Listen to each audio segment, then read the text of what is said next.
Maharlika Highway, ganito yung ano, ganito palagi yung takbo ng traffic. Napaka-easy mag-drive dito sa Manila. Less pagod. Buti nga ngayon, umuso yung mga sasakyang ano. Ayun ito, mga automatic. Pag di-clutch, patay tayo.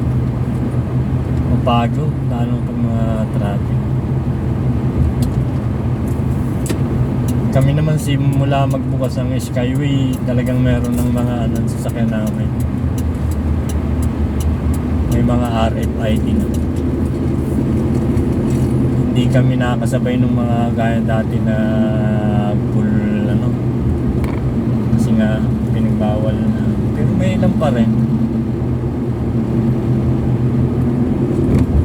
na kumbaga wala pa ring RFID. Siguro yung iba mga taga malalayong probinsya minsan lang makadalaw dito sa Manila.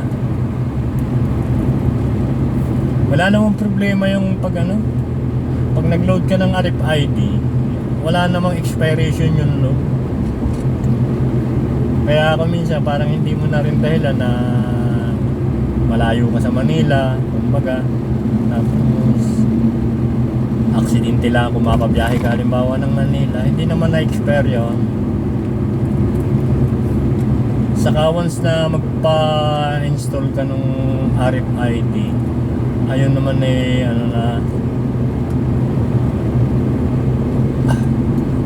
load na rin yun. Ewan ko lang kung magkano ngayon ang installation. Kung installation ay 1,000, diretso load na yun. May load ka ng balance, may load balance yun na ding 1,000. Ang kaigihan kasi pag kahit sa Manila, pag mga oras na talagang habulin, hindi mo kailangan gumising na maaga para lang makahabol.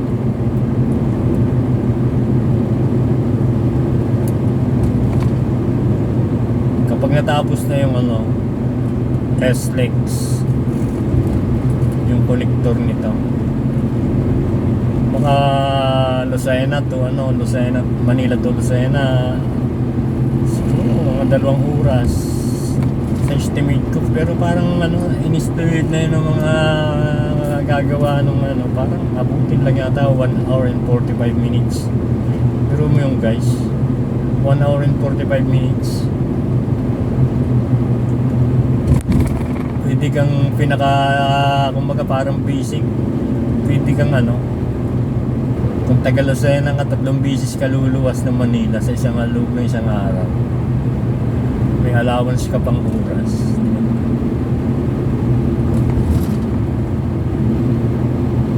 Parang magandang bumili ng sasakyan para for rent ba, gaya ng mga nagpapatid sa airport. Siyempre mahal. Siyempre yung toll, naka-charge yun computation na yun Kung mag-toll ka halimbawa ng 1,000 balik ka, kumbaga babawasan mo ng kaunti lang para naman sa magiging customer. Kumbaga maglilis ka ng kahit 200, mga 800 na lang. Hindi na masama kasi parang ang rent kayo ng mga van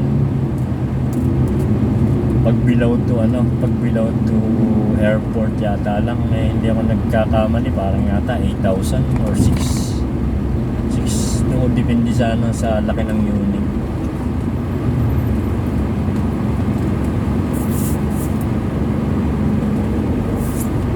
May lang pa rin pag talagang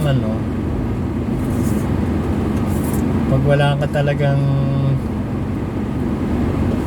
sigurado, kung wala kang app sa kung wala kang app sa Android phone mo, hindi mo ma-check ang balance mo para lagi kang sigurado, dadaan ka sa sa insufficient sa cash.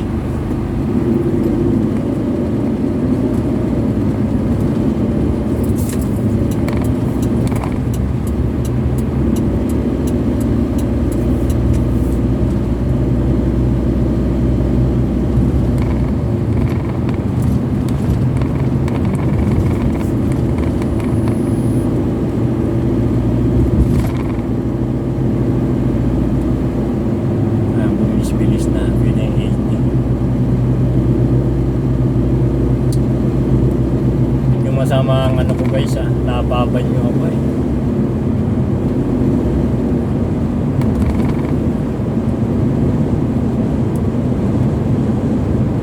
Kanina pa ako na banyo, hindi naman ako mabanyo nung pumasok ako ng banyo.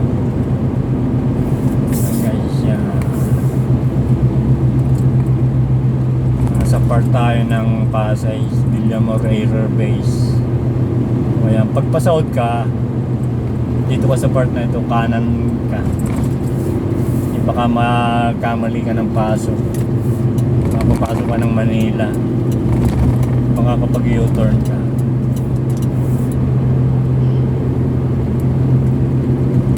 Dito ka lang stay ka sa kanan. Sa umaga puno to, yung rush hour. Puno to, traffic dito. Simula dun sa dinaanan natin tol. Blooming naman. Siya sasabihin natin naka red ano, naka yellow naman siya.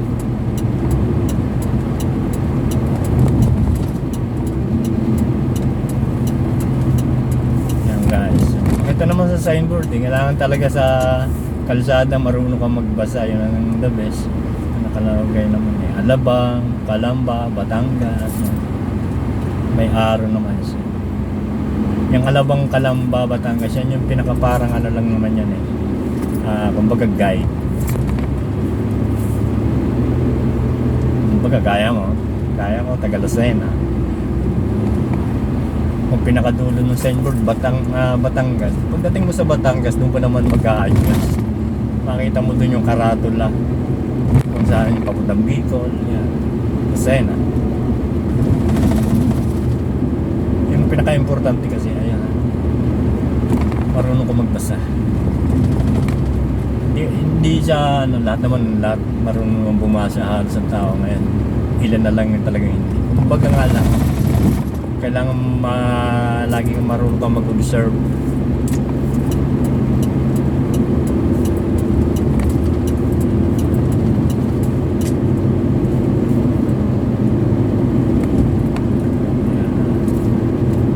Ito guys, Bikutan exit 4 kilometer, Sukat, sabihin 7 kilometer daw tayo, exit tayo ng Sukat. Ganun lang naman kasimple. Basta yung pagsunod sa mga traffic regulation and traffic sign yan.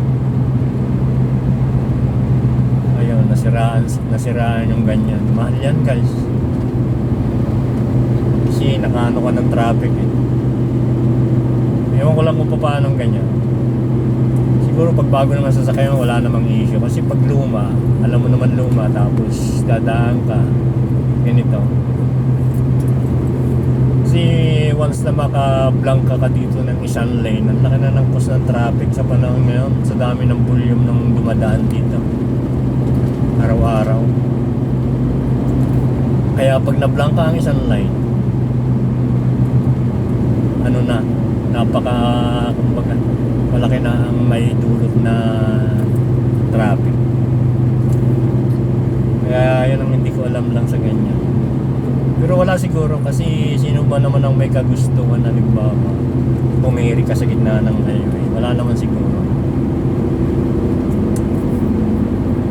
Siguro babayad ka lang nung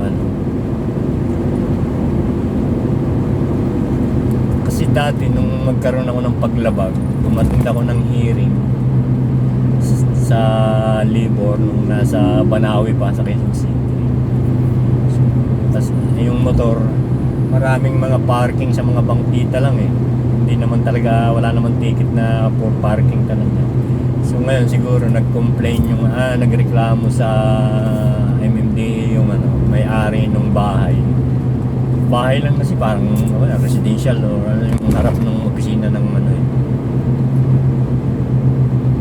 Umatid ako ng hearing ngayon. So ngayon, marami naman kami, baka mga more or less 50 sasakyan, motor at saka kotse. So ayun, pagbaba ko galing sa hearing, mga 2 o'clock ng hapon, wala na yung motor ko. Medyo baka baguhan pa ng motor ko ngayon. At saka ang pinangambahan ko doon, yung dokumento ko sa box ng motor ko, andun yung may dala akong original title, original mismo. Napaka-gastos, napaka-busisi pag nawalan ka ng title na original, yung owner's copy. So ano pa, ano. Tapos yung mga parking boy doon na yung buraot lang, bigay ka 10, 25, hindi mo na mahagilap doon. Tapos yung halimbawa ticket, sa pagka-tow sa iyo, wala akong nakita na resibo. So hanggang nagpunta ako dyan sa Wawawin kay Willie sa ano, malapit sa studio niya, wala rin. Sa pulis doon sa ano, opisina na sa Quezon City, wala rin. So ayun, may nakapagsabi sa akin, doon mo kuya ano, puntahan sa tawag dito, sa impounding ano, impounding area ng MMDA sa Julia Vargas, katabi ng dating Ultra. So ayun, hindi doon ko napunta. Tatlong sakay pa naman simula Quezon City. Doon ko napunta, nagbayad ako ng 1,800. Tapos yung akala ko, once na bayaran mo na yun sa tow na yun, wala ka ng ibang ano, wala ng mga clearances ba. Pagkabayad ko, tabi ko ang resibo, picture agad sa cellphone para just in case mawala yung resibo, pero sa cellphone hindi pala yung ganun lang. Nung mag-renew ako ng lisensya, yun, nagkaroon ako ng alarm. Nag-renew pa man din ako kung kailan yung kaarawan ng lisensya. Sabi sa akin, magpunta po muna kayo ng MMDA office dyan sa Orense, EDSA. Kumuha kayo ng certification. Ayun, kumbaga yung certification na pakitang, kumbaga pinayaran mo na, nasettle mo na yung violation mo, yung sa tow. May certification ka, parang clearance. Ayun, 530 na ating binayaran daw. Hindi makapag-renew ng lisensya kasi lisensya yung nakaano eh, hindi naman plate number. Ayan, 2 kilometers exit ng sukat. Yan, doon dapat tayo dadaan. May sticker tayo ng ano. Pwede naman pumasok doon sa B-Forms. Ang problema doon, babayad ka ng 500 penalty. Kasi yung mga gate pass ng ganyan mga subdivision, kahit saan subdivision, bawal mo nung ilabas. Bawal sa kabilang gate 1, pinaka-entrance. Tapos sa gate 2, exit ka. Bawal ilabas na yung ano, may penalty yun. 500 sa B-Forms, iwan ko lang sa iba, lalo na sa mga gandang subdivision, yung mga mamahaling subdivision. Ayan, so exit 1 kilometer yan. Dapat guys, yung mga ganyan, pinagbibigyan natin ng ano, pinagtutuunan natin ng pansin kung tayo magdadrive.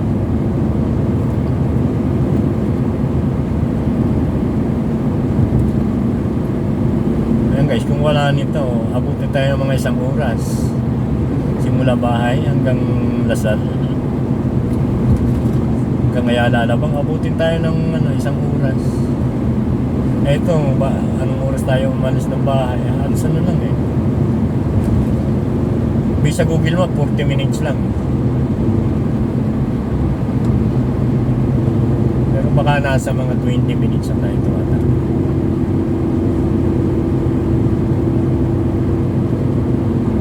Layo nga lang. Pero yung layo at ano, alas parehas na.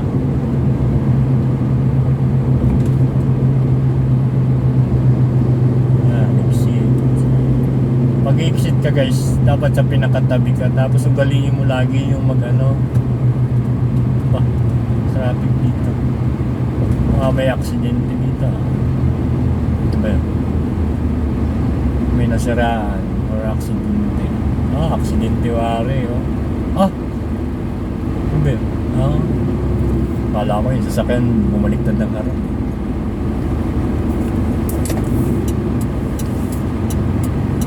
Oh, parang mahaba kayo.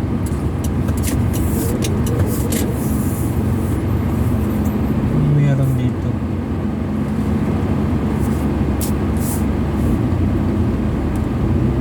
Yan, nasa ibabaw tayo ng ano, na Dr. Santos Avenue Sukat. Sa baba natin is next. Diba guys, ganda ng tanawin, lalo sa gabi maganda yan talaga kasi gawa ng mga ilaw, lalo na pag yung mga magpi-Christmas.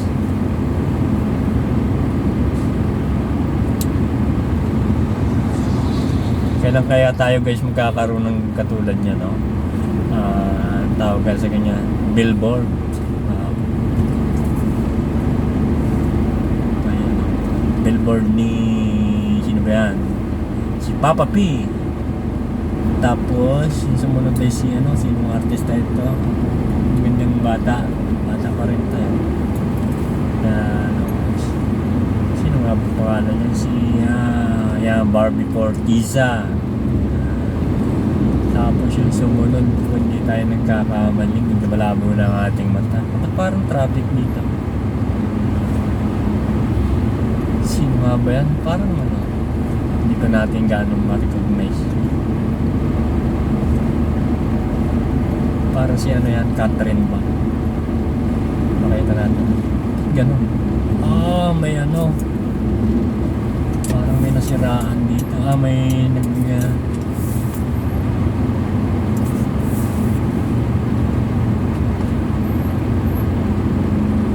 ay gago, mayroon palang ano, walang reserba. Okay, unahan pa naman, buti hindi sumimplang. Kawawa naman, may edad na pa man din yung talaga. Yung dapat kasi pag ganyan, laging ano, dapat yung ganyan pag wala reserba, binibigyan ng violation para maging ano. Shane Cruz pala yan, party list. Dapat pagka ang gaya nun, tinatanong na nung MD patrol kung may reserba, wala daw. So, dapat binibigyan ng violation nyo. Kung baga sa pagdadrive, no seatbelt, parang gano'n. Tsaka yun para kaya naman nagbabawal yung gaya ng mga enforcer, mga LTO, ganyan. Para sa ikabubuti din ng isang driver, for safety. Gaya nun, unahan yung naplat, napakadelikado, no? Pagwiwigil-wigil talaga doon ng gulong sa kanya.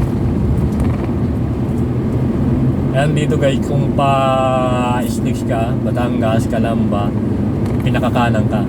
So kung mag-exit ka gaya nito, exit tayo ng Las Piñas, Lasal, dito tayo.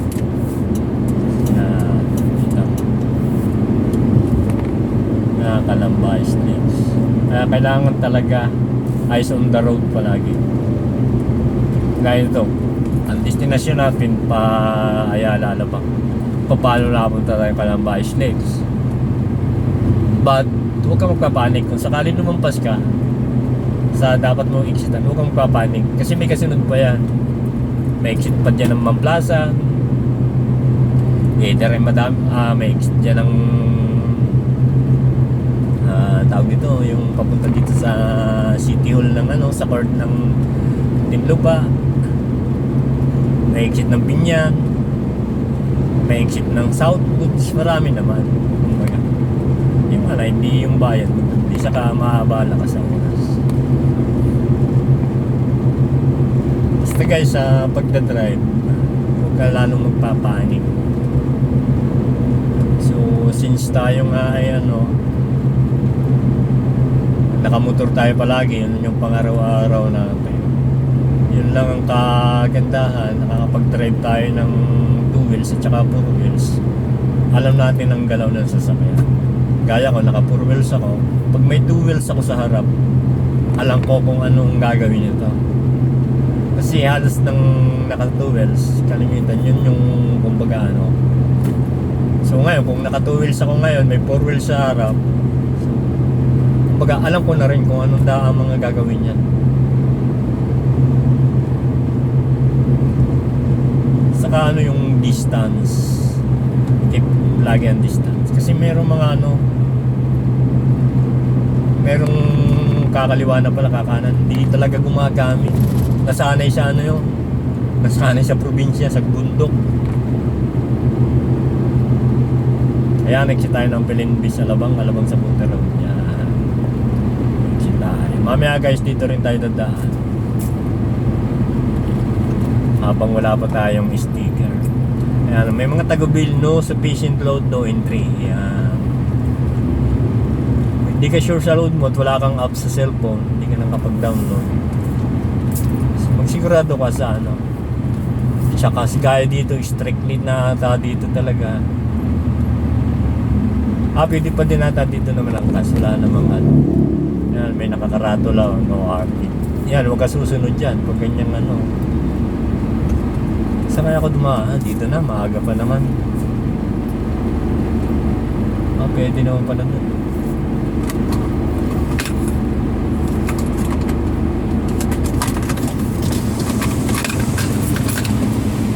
Ayaw basahin. Thank you. Luma na.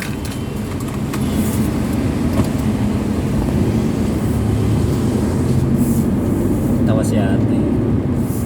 Ganda si ate.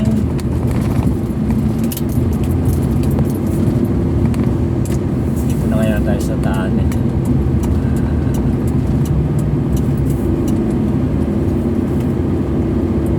Aga pa naman. Kung doon sa taas dapat yun ang mali ko, dapat hindi ako nagtahan. Doon pa ako sa mga pwede naman ako magmulito, sa mulito na lang aga pa kasi ito hindi ka makakaliwa dito sa Pilinbis Avenue, hindi ako nagkamali. Abot ba? Aabot ata Pilinbis Avenue.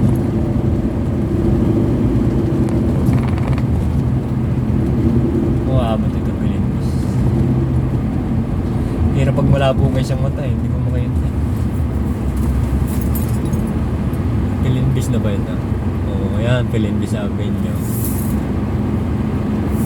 Kaya pagdating natin ng Pilinbis Avenue, sa kasunod na intersection, tayo? Chana naman. Tapos yung diretso na tayo. Tayo makarating sa stoplight ng kahit mag-akasya na lang siguro. Oras na 1:19 na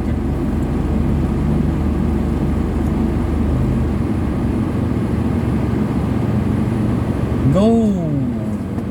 Ito pala naman kahit siyang kahuminto, kahit dito ka sa loob, kasi sabay pala naman yung traffic light sabay sa iba, kasi yung kaliwa at diretso hindi magkasabay. Kaya pag napaling niya ka sa kaliwa tapos naka-stop pa rin yung go, maghintay ka. Pero sa Makati talagang strict sila doon. Kung kaliwa ka talaga linya. Kung kanan ka linya, hulihin ka talaga doon. Yan na may makikita at may tagubilin, may guhit yung kalsada. Pag ang guhit yung kalsada ay diretso, tapos halimbawa ay nakasangasak sa kanan or nakasaka sa kaliwa, safe, wala kang huli doon. Ayan, Commerce Avenue tayo. Diretso nito guys. Yun lang.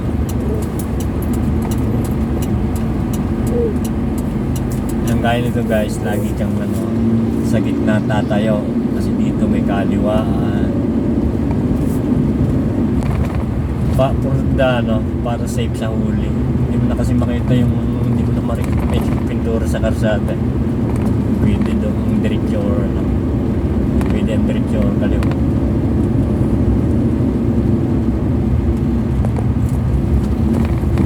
Yan ang Pilinbis City.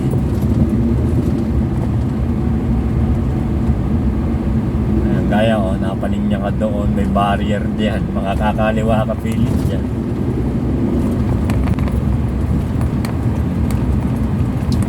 Kung diretso ang destination mo, kung dito naman pakaliwa ka, makakapaghanap ka ng U-turn ngayon. Saan kaya yung kaliwaan ngayon? Kasi wala namang gate ng subdivision. Public ka na siguro yan, outside the subdivision.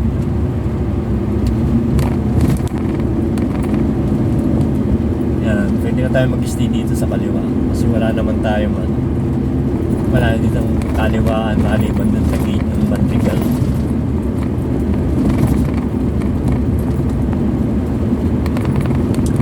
$121, so abot na Madrigal na tayo para alalay lang yung takbo natin. Sakto pagdating natin doon. Pag may gutter na pila, doon tayo sa gutter. Dito na tayo dadaan, guys. Kaya pakaliwa na tayo sa sa main gate. Yan yung main gate ng Ayala Alabang, Madrigal Avenue. Pastor naman tayo dyan, may sticker tayo. No problema tayo dyan. Tingnan natin, magbasa muna tayo ng text. Sino ba susundo?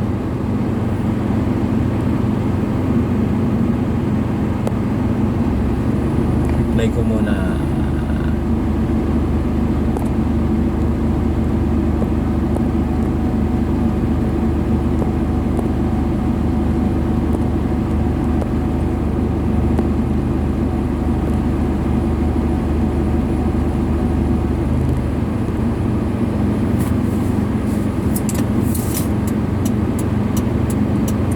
Abot kaya tayo isa pang hinto, parang ito yung dalawang medyo malayo-layo pa tayo bago kumaliwa, parang abotin pa tayo ng hinto. 123, tama-tama lang, meron pa tayong 30 minutes na paghihintay, tagal-tagal pa rin.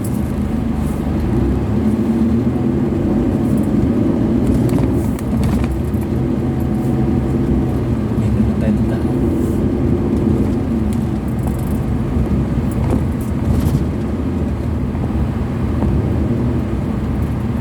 20, sabay ito pala 20 parang 50 50 sa ambulansya.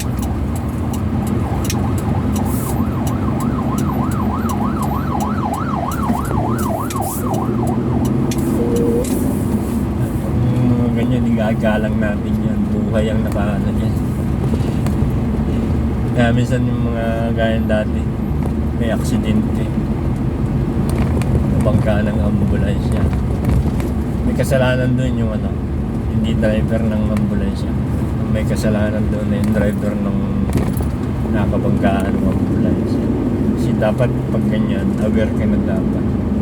Kaya nga may tagbilin sila, parang may 15 feet ba?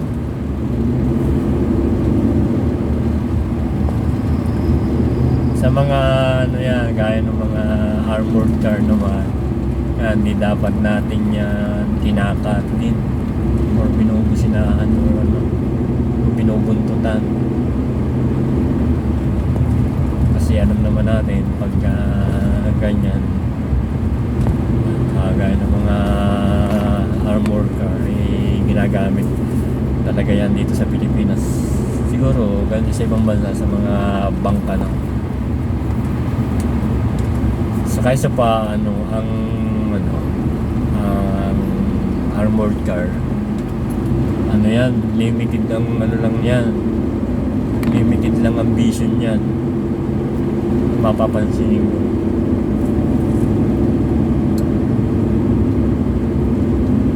Kaya kung maaari at iwas ka na sa kanya, kung overtake ka na lang, kung nababagalan ka sa takbo niya, overtake ka na lang. Yung ambulansya kasi yan, dapat lagi tayong ako, ang ginagawa ko, pag nagdadrive ako, kasama or hindi man ang bus ko, basta may nakakinig akong wangwang or naaalang ko, tingin agad ako sa sa dalawang side mirror ko, sa harap saka sa back mirror. Yung pag nakita ko sa nasa likod yung ambulansya, talagang nakakuha na ako ng chamba kung saan part ako magmiminor para umiwas na. Kasi pag hindi kayo nag-contact niya, saka si-signal ka dapat.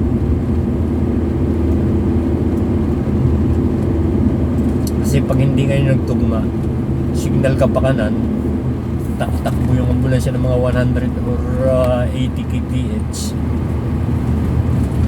Hindi ka nagsignal na halimbawa doon ka mag-giveaway sa kaliwa, pa kanan ang takbo, bigla siyang kumanan din, masalpo ka talaga niya, magkakaroon ng collision. Kaya kung mag-giveaway ka, magbigay mo rin. Sa kaya gaya niya yung ginawa natin, nag-signal tayo kasi alam nating merong may roadwork sa harap para yung nakasunod natin ma-aware din siya doon. Ay sabi, bakit kaya sumignal pa kaliwa? Okay. Kasi kung hindi ka sumignal pa kaliwa, tapos umiwas ka doon sa roadworks, tapos itong nasa likod mo, mas mabilis sa iyo ang takbo, makikita niya, ma-recognize niya na yung gulong mo pakaliwa ka na talaga, overtake yan sa kanan. Hindi niya alam meron palang iniwasang kara. Kawawa naman.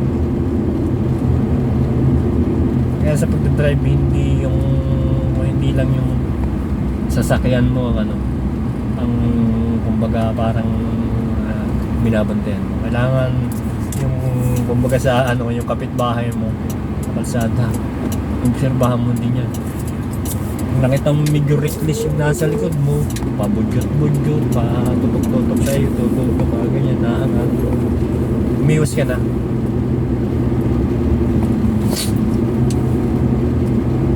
Kaya kung may sasakyan na mabagal na yung takbo mo, 40, 60, may sasakyan sa likod mo, tapos hindi siya na overtake,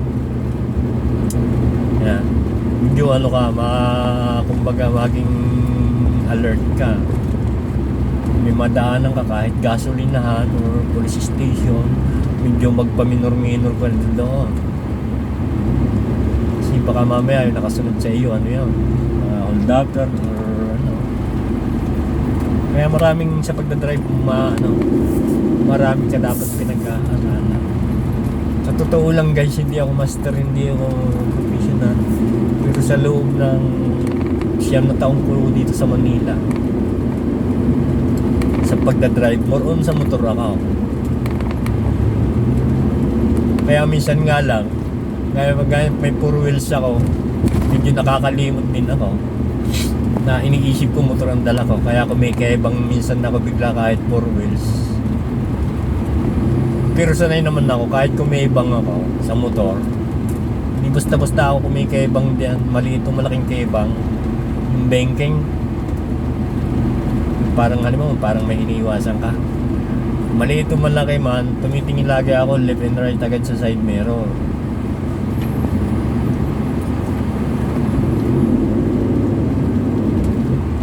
Kasi yung ganyan, kung maaari pag merong sa harap, kung maaari huminto ka, huwag naman full stop, huwag totally stop, huminto ka. Kasi kung iiwas ka kaliwat kanan, mapapahama ka, may collision ka gano'n.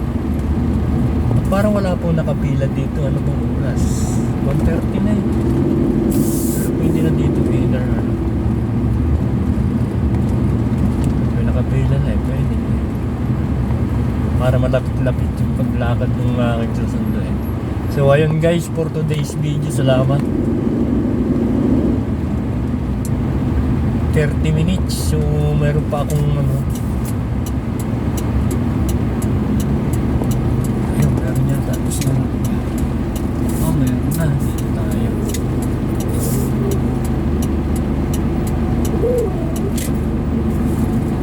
Pwede na rin dito malapit-lapit. Kaya dito isa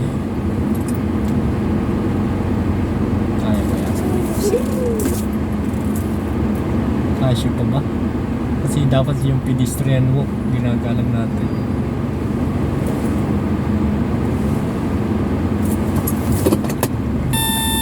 Hindi tayo kasya. Yung gaya niyan, kung sasakyan yung stripe na yan, pedestrian ano yan. Yan, dito. Kasi doon hindi tayo kasya, tunisting ka. So, 30, ano pa ang tamang oras? So guys, for today's video, tapusin ko muna to.